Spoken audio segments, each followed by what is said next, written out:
Still sad, and I have lots of questions in my head, like what do they think of me, or like, is the coach gonna give me less ice time? So like seeing that they're all white and me, I'm the only person of color on the ice, makes me feel pretty sad and lonely. As you can tell, I'm a bit of a hockey fanatic, and so are my kids. Taking care of their equipment is part of the job, but preparing them to face discrimination on the ice is not as easy as putting tape on a stick.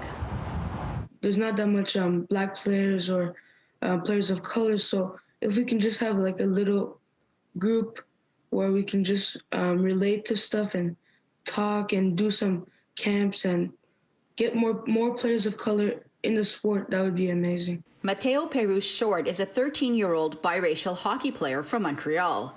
He and his mom, Moashella, want to change the face of hockey for other young players, celebrating diversity in the sport.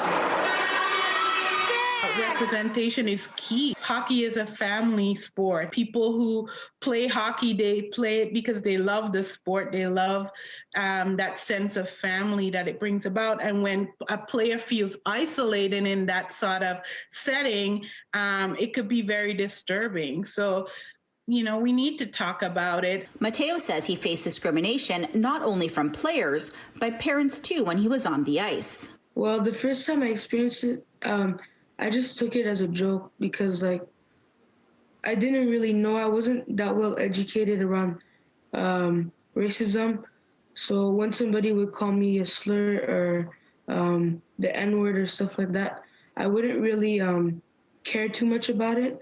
But the more and more it started happening, the more I started asking questions, and the more I was more aware of what was happening. This is when I would tell my coach that somebody called me something racist.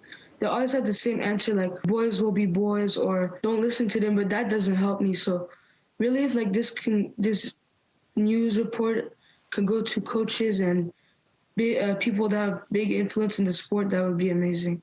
That racism takes place, and far too often in these sorts of settings for our children.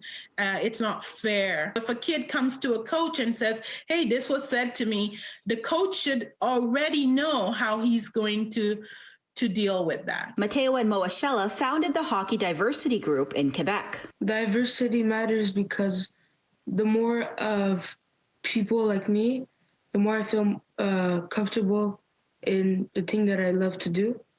And white kids don't have that problem of diversity in their sport.